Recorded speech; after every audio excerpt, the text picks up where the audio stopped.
안녕하세요, 멜묵상. 오늘은 사사기 13장 1절부터 14절 말씀 보도록 하겠습니다. 자, 이제부터 삼손 이야기입니다. 좀 길고 긴 이야기지만요.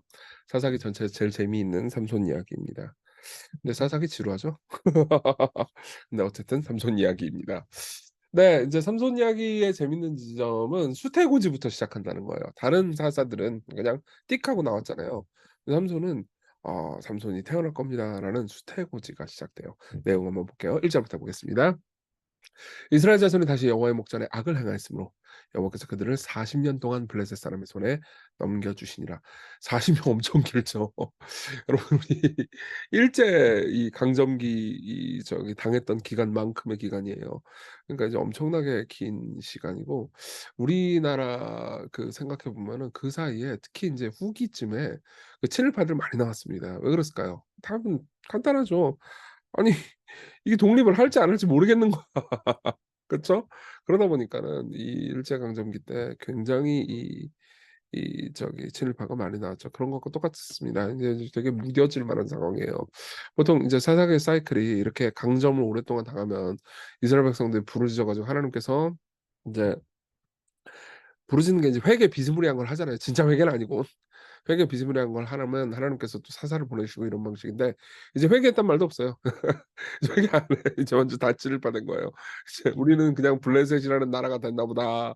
그래서 하나님께로 돌이키지도 않는 그런 암흑 시기가 찾아온 겁니다. 그래서 2절 어떻게 하냐? "소라 땅에 단지파의 가족 중에 마누아라 이름하는 자가 있더라. 그 아내가 임신하지 못함으로 출산하지 못하더니 여호와의 사자가 그 여인에게 나타나서 그에게 이르시되 보라 네가 본래 임신하지 못함으로 출산하지 못하였으나 이제 임신하여 아들을 낳으리니 그러므로 너는 삼가 포도주와 독주를 마시지 말며 어떤 부정한 것도 먹지 말지니라." 여기 중요한 부분은 이겁니다. 여호와의 사자가 나타났다는 거고요. 여기서 말하는 여호와의 사자는 이제 그냥 천사가 아니에요. 제가 여러 번 말씀드렸지만은 구약 시대 때 일하셨던 성자 하나님이십니다. 그분이 어떻게 해요? 인제 여인에게 나타나십니다. 예. 이 여인의 이름도 없어요. 삼손의 엄마인데 여인의 이름이 없습니다. 근데 임신해서 아들을 낳으리라 그러면서 포도주와 독주를 마시며 어떤 부정한 것도 먹지 말라 그래요. 왜요? 나실인이 되어야 하기 때문입니다. 보라 내가 임신하여 아들을 낳으리니 그의 머리 위에 삭도를 대지 말라. 삭도를 대지 말라는 건 머리 자르지 말라는 거예요. 그러니까 나실인이라는 건 뭐냐면 한시적으로 인제 하나님 이런 어려운 순간들이 있습니다. 어려운 힘듦이 있습니다. 이때 내가 하나님을 의지하겠습니다. 그래서 일정 기간 동안 서원하는 겁니다. 저는 이 기간 동안 나실인이 됩니다. 그러면서 술을 마시지 않고요. 부정한 걸 접하지 않고요. 그리고 머리를 깎지 않겠습니다. 보통 일정 기간 동안 했거든요. 근데 참선은요. 그 태어나면서부터 아니 태어나기 전부터 어머니한테도 그 규정이 적용이 됩니다. 그래서 "너도 마시지 말아라." 이렇게 얘기를 해요. 그러면서 이 아이는 태에서 나옴으로부터 하나님께 바쳐진 나실인이 됨이라.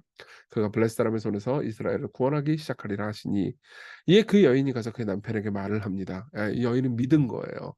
이제 동정녀 마리아하고 비슷하죠. 네, 그런 것처럼 믿었습니다. 믿고 하나님의 사람이 내게 오셨는데 그의 모습이 하나님의 사자의 용모 같아서 심히 두려움으로 어디로부터 왔는지를 내가 묻지 못하였고 그도 자기 이름을 내게 이르지 아니하였으며 그가 내게 이르기를 보라 내가 임신하여 아들을 낳으리니 이제 포도주와 독주를 마시지 말며 어떤 부정한 것도 먹지 말라. 이 아이는 태에서부터 그가 죽는 날까지 하나님께 바쳐진 나실인이 됨이라 하더이다 하니라. 이렇게 얘기를 합니다. 자, 이 여자는 믿고 받아들였습니다. 근데 마누아는 좀 의심합니다. 마누아가 여호와께 기도하여 이르되 주여 구하옵나니 주께서 보내셨던 하나님의 사람을 우리에게 다시 오게 하사.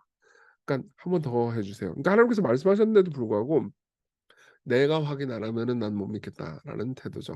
이게 꼭 나쁘다고 얘기하는 건 아닙니다. 그러니까 믿지 못하겠다라는 의미도 있었던 거고요. 그리고 모르겠다라는 것도 있는 거죠. 그러면서 "우리가 그 낳을 아이에게 어떻게 행할지를 우리에게 가르치게 하소서." 이렇게 말합니다. 그러니까 하나님이 마누아의 목소리를 들으셔요. 그래서 들으셔서 마누아한테 나타나는 게 아니고 또 여인한테 나타났어요. 여인이 밭에 앉았을 때 하나님의 사자가 다시 그에게 임하였으나 그의 남편 마누아는 함께 있지 아니한지라.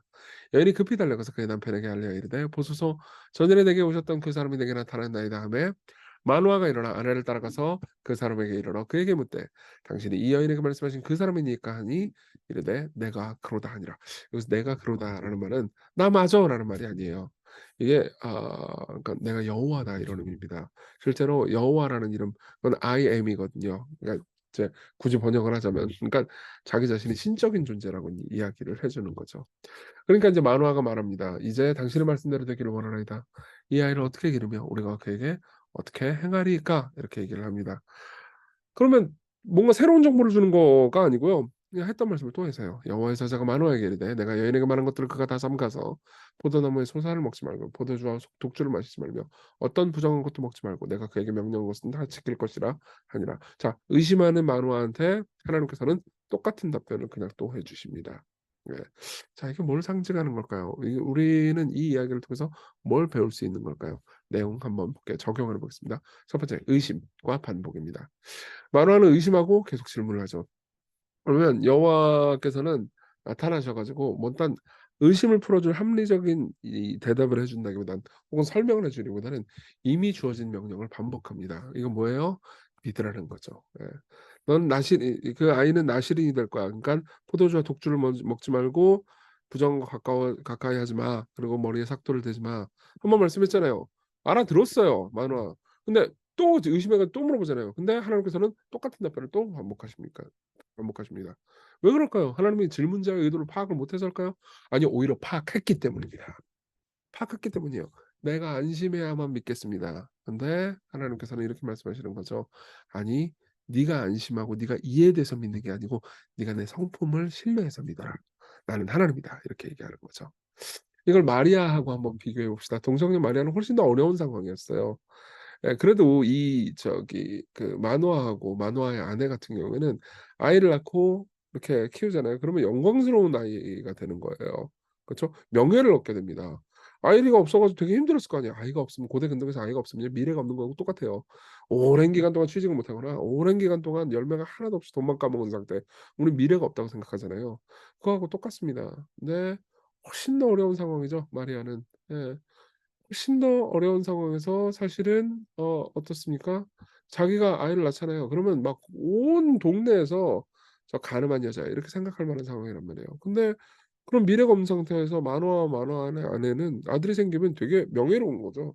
마리아는 동정녀의 몸에서 그 10대 소녀의 몸에서 아이가 생기면 굉장히 슬플 만한 정죄받을 만한 상황이었습니다. 그럼에도 불구하고 마리아는 이렇게 얘기하죠.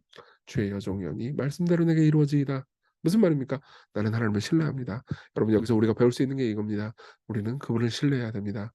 그분이 우리에게 하신 말씀이 이해돼서가 아니고 이해하지 못해도 그렇게 우리에게 말씀하시는 분이 아름다운 성품, 우리를 사랑하시는 성품, 예, 정의롭고 공의로운 성품을 가진 분이라는 것을 확신하기 때문에 그분을 신뢰하는 거죠. 이게 오늘 우리가 배울 내용입니다. 두 번째, 하나님의 선하심과 사랑을 생각합시다. 이스라엘 백성들은 더 이상 회개하지도 않아요. 기억하시죠? 40년이 됐습니다. 40년 동안이나 앞져나가면요, 이제 그냥 그런갑다 하는 것 같아요. 이제 완전히 하나님을 잊어버렸습니다. 예. 근데 어떻게 하십니까? 하나님께서는 이제 더 이상 회개하지 않는 그들을 완전히 버려두셨을까요? 아니요, 찾아오셨습니다. 그것도 그냥 천사가 온 게 아니고 삼위 하나님 중에서 성자 하나님께서 직접 오셔서 알려주시죠. 이게 구원의 그림이에요. 예. 구원은 우리가 먼저 구원해 달라고 요청해서 시작된 게 아니고 그분이 먼저 우리를 찾아오셔서 우리의 마음을 변화시키셔서 시작됩니다. 그럼 여러분들이 이런 생각이 들 거예요. 그럼 우리 마음대로 살아도 되겠네. 하나님께서 우리에게 먼저 찾아오시니까 아니에요. 하나님께서는 구원해 주시고 뭐라고 말씀하시죠? 나실인으로 살아라. 여러분 나실인으로 산다라는 것은 왜 하나님께서 나실인으로 살라고 하셨을까요? 블레셋 사람들의 통치를 받던 그때. 예. 이유가 있어요. 그때 당시 블레셋 문화가 머리를 짧게 자르는 문화였어요. 머리를 짧게 자르는 게 나쁘다는 게 아니에요. 예. 그건 좋은 겁니다. 그러나 그로 인해서 그런 방식으로 우상 숭배를 했었습니다. 예, 그리고 포도주와 독주를 많이 마시고요. 그리고 더러운 것을 가까이 했죠. 그러니까 나실인으로 살아라. 그 말은 무슨 의미예요? 구분된 존재, 구별된 거룩한 존재로 살아라. 이렇게 얘기하는 거죠. 자, 보세요. 잘 들어보세요. 구원을 거룩한 존재로 살면 해주시는 거예요? 아니면 일단 구원을 해주시고 찾아오시고 그다음 거룩한 존재로 살라고 말씀하시는 거예요? 후자죠? 예, 마찬가지예요. 그분이 먼저 우리를 찾아오십니다. 그리고 우리를 그대로 내버려 두시지는 않습니다. 우리를 거룩한 존재로 하나님 뜻대로 살아가는 존재로 살라고 명령하시죠. 우리도 그러셔야 됩니다. 그분이 여러분들을 먼저 찾아오시고 사랑하십니다. 회개하지 않아도 그분이 여러분들을 찾아오십니다. 그래서 우리가 회개하게 됐겠죠. 그렇죠? 그러니까 그분이 먼저 찾아오신 다음에 우리가 계속 회개하지 않으면 어떻게 하시겠어요? 안 냅두시겠죠. 이제 뚜까 맞을 겁니다. 예. 이 표현 말고 없어. 뚝 까맞을 겁니다. 예. 잘 생각하십시오. 우리 거룩하게 그분을 신뢰하면서 살아갑시다. 제가 쓴 책이지만 새 가족반의 한 문장을 읽어 드리겠습니다. 성부와 성자는 괜찮은 사람을 사랑하신 것이 아닙니다. 선한 사람을 사랑하신 것도 아닙니다. 잘 순종한 사람을 사랑하신 것도 아닙니다. 성자는 죄인들, 반역자들, 최악의 배신자들과 위선자들을 위해 죽음을 당하셨습니다. 따라서 은혜를 받을 수 있는 유일한 자격은 그저 당신이 죄인이라는 것뿐입니다. 같이 기도합시다. 보이지 않아도 믿음으로 걸을 마음, 이해되지 않아도 신뢰하는 마음을 주세요.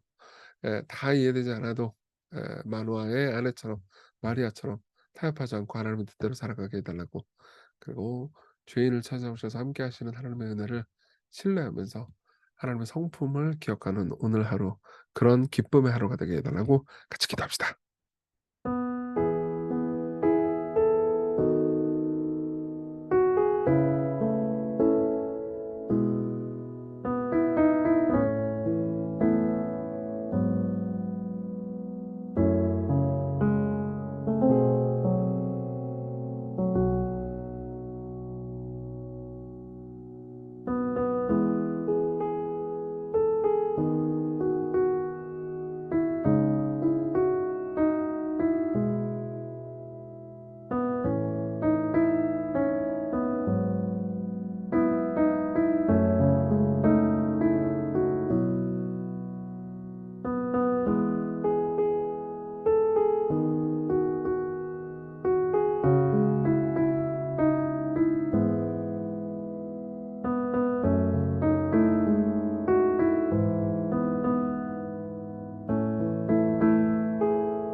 기도하겠습니다.